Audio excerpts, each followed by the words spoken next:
didn't do it to me. Welcome back to the show. Welcome back. We have in the studio Robert Hathaway. He's the county judge here in Boone County, and we were talking a little bit earlier about his history. You be quiet.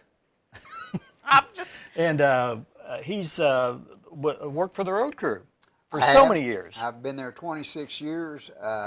15 of that I was road supervisor.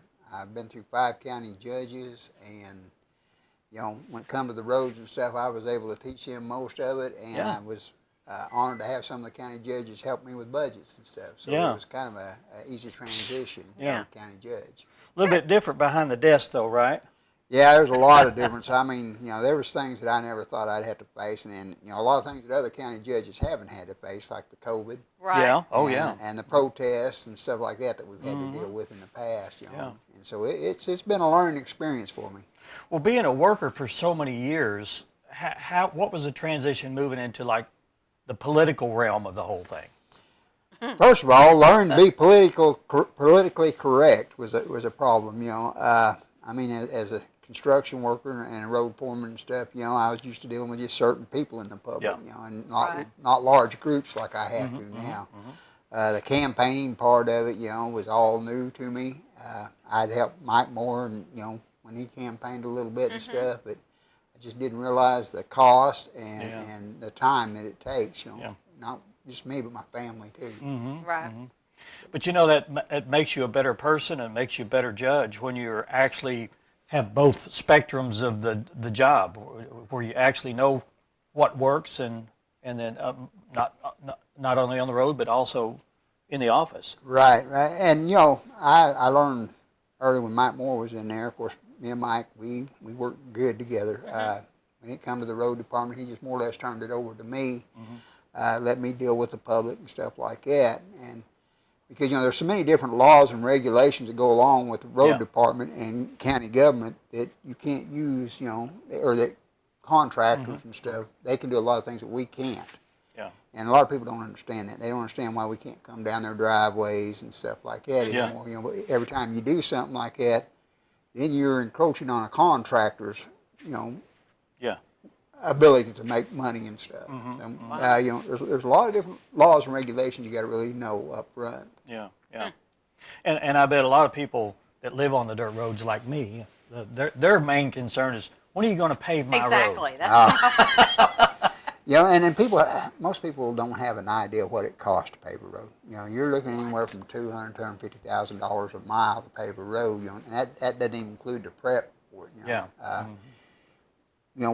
have to have a 50-foot easement pretty well. People just don't understand that. They've got a 15-foot road, and then they're saying, well, you can just pave this. They don't understand that if you can't get water off the road and stuff like that, then you've not done yourself any good. In 3 years, you'll be back there fixing it.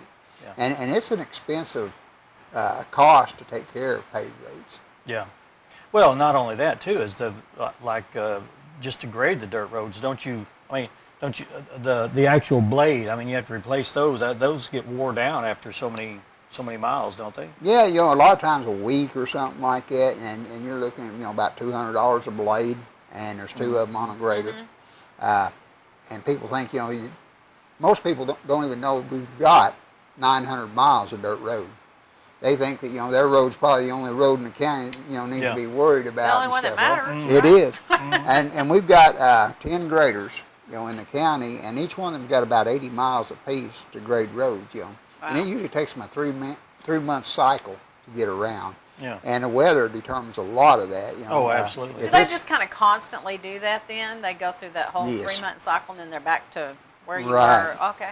When we buy a grader, we ask for 4,500 hours within a 3-month period, or a 3-year period. That's when we renew our graders, about every 3 years. Wow. And like we've got 2 of them, we're fixing to have to shut down now because we're over our hours.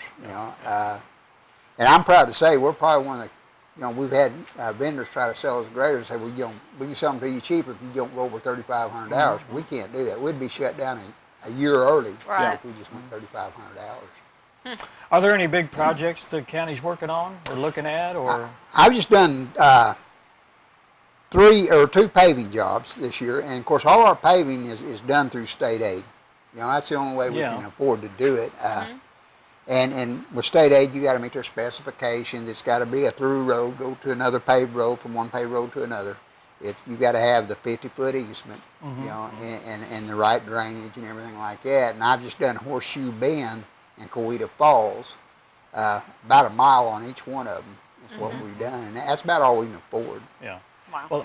Well, I live about a mile on dirt road, so anytime you want to start looking at my project, you. Mine's only a half mile, it'll be less. Oh, there you go. Yeah, and a lot of these roads, you know, I would love to be able to do them all, but like I said, you know, we don't have the equipment or the employees to maintain a paved road. You know, it takes a complete different set of equipment and stuff to maintain a paved road. Well, and then the taxes that we're getting, a lot of it goes toward the schools, and a lot of people say, well, I pay a lot of taxes, and why aren't my roads better? Well, you don't get all the money. Right. You know, it's split up. We get 3 cents on the dollar on property tax. You know, we get 3 cents on the dollar. Your schools get 85 cents, and then we're split between the library and the college and stuff. You know, so and people don't understand that either. You know, if you look at your receipt and you've got $100,000 property tax, you know, the county may get $85 of that. You know, and That's not a lot. no, you know, we couldn't grade an hour for that amount of money. You know, and here we are having to do it year round and stuff, and plus haul material and stuff. Right. So. Well, Okay. we're excited that you're here, and we always want to welcome you back if there's something big that you want to get the word out to the community over. And Yeah, come back and visit. I appreciate that. I enjoyed it. I would like to say that we are having our annual fall cleanup on October the 10th, and it'll be from 8 to 3.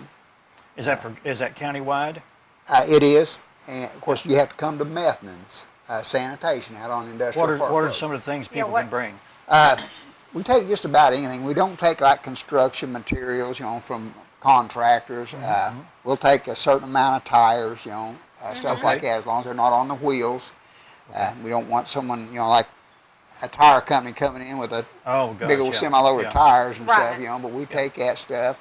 Old mattresses and stuff, we take that. What about electronics? I know that. Yeah, we do take electronics. Take we have everything. a company that will take Old those old chairs, computers and old stuff like that. that. Oh, yeah, yeah. Refrigerators, you know, if they have been evac and stuff, we'll take them. Freon's been taken out. Yeah, but they have to be evac before we'll take them, because that costs the county money if we have to take them. Okay. So.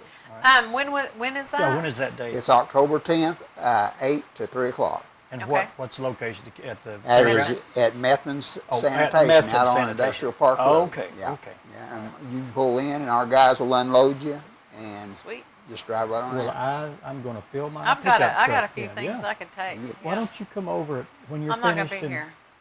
Oh, you can come over I and fill your. forgot. If you'll just come over, and I'll fill your pickup truck. You can take it back and. That's a good deal. I mean, we'll unload it for you. Yeah. Robert, thanks so much for being here. Thank We you. appreciate it. Well, thanks for having me. I've enjoyed it. Yeah.